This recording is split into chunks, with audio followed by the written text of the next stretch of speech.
మొన్న జరిగినటువంటి ఎన్నికల్లో అచంచలమైనటువంటి విశ్వాసంతో ఎన్డీఏ పార్టీల్ని అధికారంలోకి తీసుకొచ్చారు.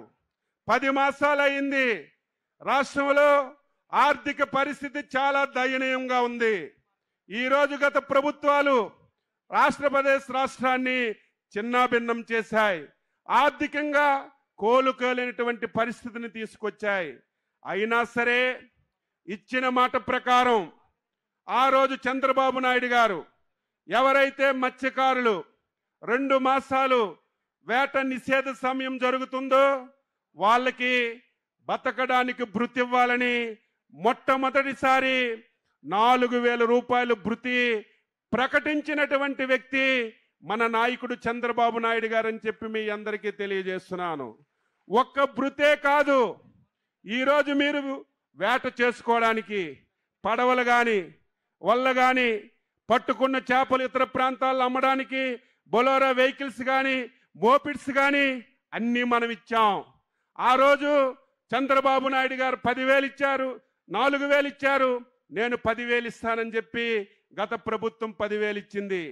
5 సంవత్సరాల్లో సంవత్సరానికి 10,000 తప్ప మత్స్యకారులకి ఒక్క పైసా అంటే ఒక్క పైసా ఏ ఒక్కరికి అందించలేదు. ఒక వల ఇవ్వలేదు, ఒక బోట్ ఇవ్వలేదు, ఒక వెహికల్ ఇవ్వలేదు.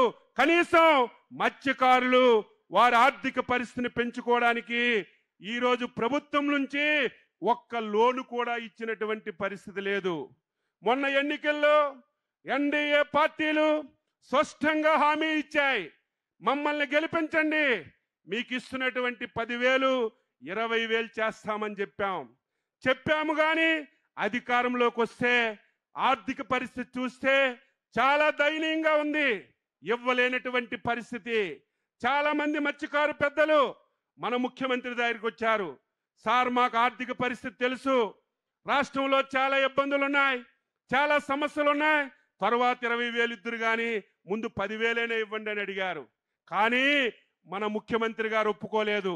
మాట ఇచ్చానంటే మాట నిలబెట్టాలి, ఇచ్చిన మాట నెరవేర్చాలని చెప్పి ఏదైతే మనకి ఏప్రిల్ 15 నుంచి మనకి నిషేధం సమయం వచ్చింది.